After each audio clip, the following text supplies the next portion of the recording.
ఎన్జిటీలో case వేసిండ్రు అధ్యక్ష. ఎన్జిటీలో case వేసినప్పుడు అధికారులు కరెక్ట్ అని ఇన్ఫర్మేషన్ ఇచ్చి దాన్ని స్టే వెకేట్ చేయించాలి అధ్యక్ష. మొన్న 13th రోజు ఎన్జిటీలో కేసు ఉండింది, ఆ స్టే వెకేట్ అయ్యిందా, నిజంగా రోడ్డు మీరు స్టార్ట్ చేస్తున్నారా, వర్క్ స్టార్ట్ అయిందా, ఆ క్లారిఫికేషన్ కావాలి అధ్యక్ష. ఎందుకంటే ఊరికే చెప్పడం కాదు అధ్యక్ష.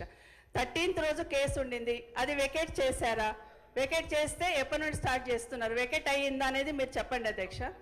ఎందుకంటే అది కరెక్ట్గా స్టార్ట్ కాలేదు అధ్యక్ష. నేను మొన్న యాక్సిడెంట్ అయినప్పుడు గౌరవ కలెక్టర్ గారితో మాట్లాడి కనీసం సైడ్ బాంబ్స్ అన్న క్లియర్ చేయండి, గడ్డితోని యాక్సిడెంట్ అవుతుంది అది తీయండి అంటే అది మాత్రమే క్లియర్ చేస్తున్నారు తప్పిస్తే రోడ్ స్టార్ట్ అయింది కాదు అధ్యక్ష. అది స్టార్ట్ కానే కాదు.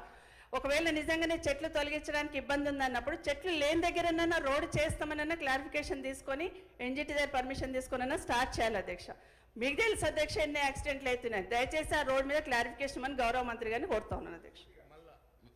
ఇది ఒక్కటే ప్రశ్నకు పరిమితం అయ్యి జవాబు చెప్పండి సభ్యురాలు. ప్లీజ్. అంటే సార్ ఎప్పుడు కూడా హౌస్ ద్వారా మీ ద్వారా హౌస్ ద్వారా ప్రజలను మిస్గైడ్ చేయొద్దు. ప్రాజెక్ట్ కాస్ట్ ఈజ్ 800 కోట్లు, ల్యాండ్ ఎక్వేషన్కు 1300 కోట్లు వాళ్ళ ప్రభుత్వంలో చెల్లించిన అధ్యక్ష. నిజంగా చెప్పడానికన్నా 130 కోట్లు ల్యాండ్ ఎక్వేషన్ పే చేసిండు. అప్పటికి అపాయింటెడ్ డేట్ రాలేదు. ఎన్జిటీలో స్టే ఉన్నది. స్టే మన వెకేట్ చేపించి స్టే వెకేట్ చేపించి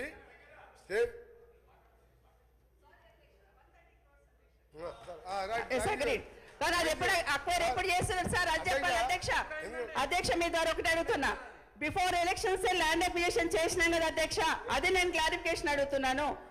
అప్పటి నుండి జరుగుతుంది కదా, ఎన్జిటీలో కేసు ఏమైందని సూటిగా అడుగుతున్నాను అధ్యక్ష. 840 కోట్లే శాంక్షన్ రోడ్కి, 130 కోట్లు ల్యాండ్ అక్విజిషన్ చేసుకున్నాము, అది కరెక్ట్ అధ్యక్ష, అయిపోయింది కంప్లీట్. కానీ ఎప్పటి నుండి ఎప్పుడు వెకెట్ అవుతుంది ఎన్జిటీలో మాత్రమే అడుగుతున్నాను అధ్యక్ష. ఎన్జిటీలో క్లియర్ అయింది. 28/11 రోజు అపాయింటెడ్ డేట్ ఇచ్చిండ్రు. 29th రోజు ఈ 29 మొన్న నవంబర్ మొబైలైజేషన్ వర్క్ స్టార్ట్ అయింది. వారు అదే జిల్లా వారు ఇప్పుడు పోయి చూసుకోవచ్చు వర్క్ నడుస్తుందా లేదా. మీరు ఎప్పుడు కూడా వాస్తవాలు ఒప్పుకోవాలి. గట్కేసర్ ఫ్లైఓవర్ 7 ఏళ్ళు అయింది. మీ సంగతి చెప్పాలంటే ఒక రోజంతా పడుతుంది అధ్యక్ష, ఒక రోజంతా పడుతుంది. అన్ని అబద్ధాలే.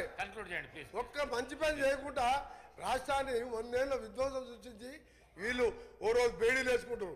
బేడీలు వేస్తారు పోలీసు వాళ్ళు అధ్యక్ష, పోలీసు వాళ్ళు వేస్తారు. రేపే మాత్రం పోలీసు వాళ్ళు బేడీలు వేస్తారు. వాళ్ళు బేడీలు వేసుకునేది ఆ బేడీలో ఫోటో చూస్తే ఒకరి ఆ బేడీలో ఫోటో చూస్తే అసలు బేడీలు వేసుకునేది ఇద్దరు, వాళ్ళు బేడీలు వేసుకోలేదు. అమాయకులకు బేడీలు వేస్తానికి రేపు పాప పోలీసు వాళ్ళు వస్తారు, బేడీలు వేసుకొని తీసుకుపోతారు.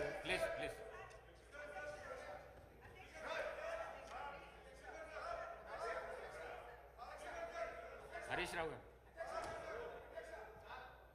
దయచేసి మీ ద్వారా అఫ్ కోర్స్ మీరు కూడా 2 సార్లు నేమ్ చేసిండ్రు. ఒక మంత్రిని స్పీకర్ గారు నేమ్ చేసే పరిస్థితి వచ్చిందంటేనే ఆ మంత్రి అవమానంగా ఫీల్ కావాలి.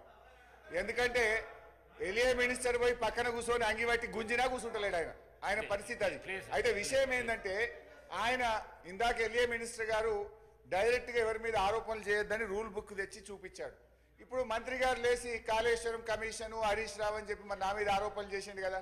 శుద్ధులు నాకే చెప్పడం కాదు, శుద్ధులు అందరికీ చెప్పడం కూడా శ్రీధర్ బాబు గారు నేర్చుకోవాలి.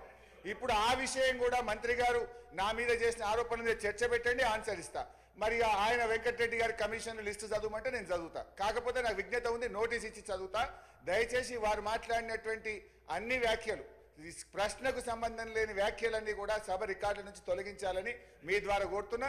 శ్రీధర్ బాబు గారు మా గురించే లేచి చెప్పడం కాదు, మీ మంత్రులు మీ సభ్యులు తప్పు చేసినప్పుడు కూడా మీరు లేచి చెప్పడం మీ బాధ్యత.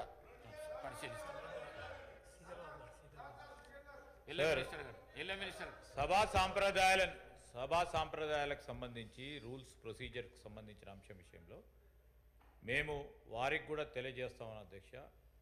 ఎవరైనా రూల్స్కి కానీ ప్రొసీజర్స్ కానీ కన్వెన్షన్స్ కానీ విరుద్ధంగా పోతే తప్పకుండా మీరు వారిపైన చర్య తీసుకునే అధికారం ఉంది. ఎవరు అయినా కూడా అస్పర్షన్ చేసినా తప్పకుండా రికార్డులను తొలగించండి అధ్యక్ష. మేము కూడా ఖచ్చితంగా కూడా దానిపైన నిలబడతాం. ఎందుకంటే సభా సాంప్రదాయాలను పాటించాలి, డెమోక్రటిక్ స్పిరిట్తోనే ముందుకెళ్తామని నేను గౌరవ సభ్యులు హరీష్ రావు గారికి కూడా తెలియజేస్తాను.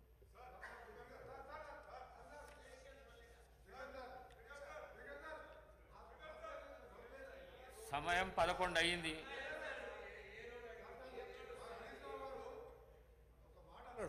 దానికి ఒక్కటే సమాధానం ఎక్కువ ఆయన ప్రతిపక్ష నాయకుడు మాట్లాడేవాడిని.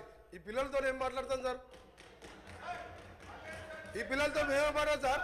నేను ఒకటే సార్ ఆయన ఒక మాట అన్నాడు, కాళేశ్వరం కమిషన్ హరీష్ రావు అని ఒప్పుకుంటున్నా. నేను ఎక్కడైనా కమిషన్ ₹1 తీసుకున్నట్టు నువ్వు బినామీ నారాయణ స్కూల్స్ కొన్నావా, కాళేశ్వరం కొన్నావా, కమిషన్ తిన్నావా ప్రూవ్ చేస్తున్నావు.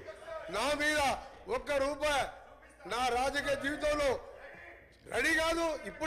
ఇప్పుడు పోదాం, అబ్జెక్ట్ చేయండి. అరే నువ్వు చిన్న మావజాటు అల్లునిగా 10,000 కోట్లు దోచుకున్న దొంగ.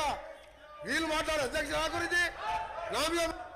మినిస్టర్ గారు, గౌరవ స్పీకర్ గారికి కోరుతా ఉన్నాను అధ్యక్ష, హౌస్ ఆర్డర్లు పెట్టేసే కార్యక్రమం చేయాలి.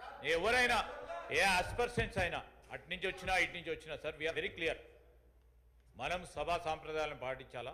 డెఫినెట్లీ ఎవరిపైన ఎవరు ఆరోపణలు చేసినా దానికి సంబంధించి మీరు రూల్స్ ప్రకారం ఏ విధంగా మీరు చర్య తీసుకోవాలనో, ఏ విధమైన స్టెప్స్ తీసుకోవాలనో తప్పకుండా చేయండి అధ్యక్ష. We're very clear, we're very open. నేను ఈరోజు సూక్తులు చెప్పడానికి కాదు, చెప్పాను సార్. అది కూడా ఏదైనా తప్పుడో చెప్తామని చెప్తున్నాం కదా.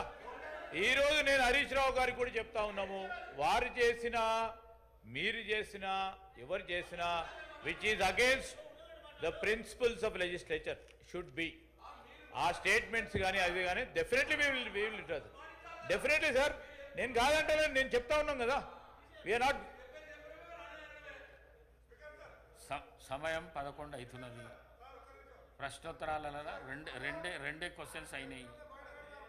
ప్రశ్నకు పరిమితమై ప్రశ్న అడిగితే జవాబుకు పరిమితమై చెప్తేనేమో 10 ప్రశ్నలకు సభ్యులకు న్యాయం చేసినట్లు అవుతుంది.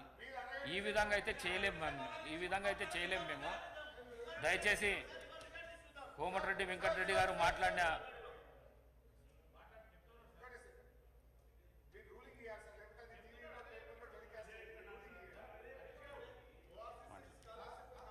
స్పీకర్ సార్, నాది ఒక్కటే రిక్వెస్ట్ మీది. దయచేసి మీరు ఇక్కడ రూలింగ్ ఇస్తేనే సభ రికార్డు నుంచి తొలగిస్తున్నామంటే అది టీవీలో పేపర్లలో టెలికాస్ట్ కాదు, అదర్వైజ్ ఇబ్బంది అవుతుంది. ఇంకొక చిన్న సబ్మిషన్ సార్, మనం నార్మల్గా రోడ్ల మీద డ్రంక్ అండ్ డ్రైవ్ టెస్ట్ చేస్తాము. ఇప్పుడు అసెంబ్లీలో కూడా బయట డ్రంక్ అండ్ డ్రైవ్ టెస్ట్ చేయాల్సిన అవసరం కనబడతా ఉంది. కొంతమంది సభ్యులు పొద్దున్నే బాగా డ్రంక్ చేసి సభలోకి రావడం వల్ల వాళ్ళు ఏం మాట్లాడుతుందో సోయి లేకుండా మాట్లాడే పరిస్థితి వచ్చింది.